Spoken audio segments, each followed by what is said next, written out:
మార్చగలిగినాం, తడి చెత్త పొడి చెత్తగా మార్చగలిగినాం. మరి ఇప్పుడు ఇంకొక అడుగు ముందుకేసి ఈరోజు ఏం నిర్ణయం తీసుకున్నామంటే, ఈ బయో సిఎన్జి ప్లాంట్ ద్వారా మన నిర్ణయం ఏంటంటే అసలు చెత్త కుప్పలు అనేది సిద్దిపేటలో ఉండకూడదు. సిద్దిపేట చెత్త అంతా తెచ్చి ఇంతకు ముందు మనం బుస్సాపూర్లో పోసినాం కుప్పలు కుప్పలుగా. మరి ఈ కుప్పలు ఉండాలన్నా ఇట్లే మరి ఎంత కుప్ప పోస్తాం? రోజుకు మనకు దాదాపు 40 టన్నుల 55 టన్నుల చెత్త వస్తుంది సిద్దిపేటలో.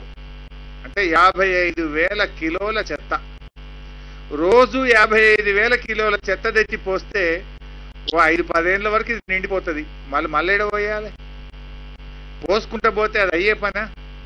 మన ఇంటి చెత్త మనకే భారం అయితే మొత్తం పట్టణం చెత్త అంతా తెచ్చి బుస్సాపూర్లో వస్తే బుస్సాపూర్కి ఎంత భారం, ఈ భూమికి ఎంత భారమో ఒక్కసారి మనం ఆలోచించాలన్నా వచ్చగలిగినాం.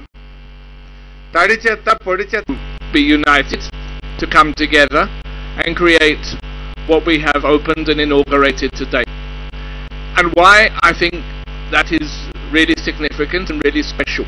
You've already heard from earlier speakers about the technology, about what will be produced from this in terms of the green outputs in gas and fertilizer. You've heard that. You've heard about the 25-30 jobs that will be directly created, and you've heard that the city, the municipality is going to become the first, I think, in India to have zero landfill, which I think is absolutely brilliant.